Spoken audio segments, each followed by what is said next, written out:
It's very simple, because no country is safe if you can just walk in without us knowing who you are into your country. We've seen the destruction that that's wreaking, not just in our own country, but the impact that it's having in Europe and in many other parts of the world.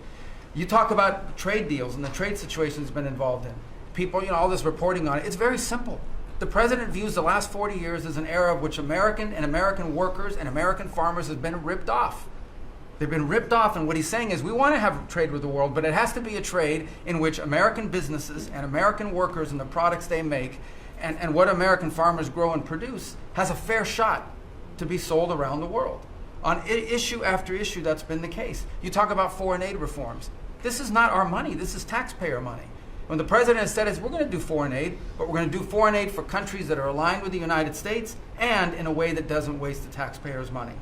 Mr. President, you deserve tremendous credit for that. Many of us, the Vice President, by the way, I want to acknowledge, has played an extraordinary role in our foreign policy, and he too has been a witness to all of this as it's been occurring, and he's been a big part of it as well. You talk about NATO. The motivation is always you, the American people, and what's good for you, for your family, for the country, and for our economy.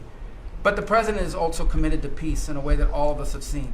He achieved in Gaza, and he does it, by the way, not just because he hates war and he thinks wars are a waste of money and lives, but because he's the only leader in the world that can.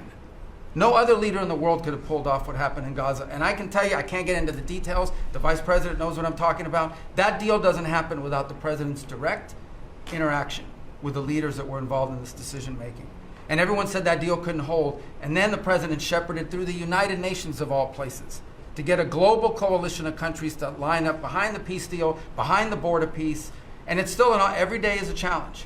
But it's been driven personally by the president. It's the reason why we're involved in this whole Ukraine-Russia conflict. That's not our war. It's not the president's war. That's why even as we speak to you now, Steve Witkoff is in Moscow trying to find a way to end this war, to save lives of 9,000 people, Mr. President, as you want to know, are dying every week. More people are dying a week in that war than have died in the entirety of the U.S.'s involvement in Afghanistan or Iraq. Just think about that, how bloody and destructive it is. The president's taken on this issue of Sudan personally, not send out deputies to do it. Again, far away from the United States, because he's the only leader in the world that can bring it about to an end, not to mention all the other peace deals, very dangerous ones like India and Pakistan, or Cambodia and Thailand. And so on all these things, Mr. President, I think you deserve tremendous credit for the transformational aspect of our foreign policy. For the first time in probably 4 decades, the American foreign policy is driven by what is good for America and Americans. Whether it makes us safer and stronger and more prosperous. If it is, he's for it. If it doesn't, he's against it. And that sort of clarity is transformational. I close with this, and I know I'm last.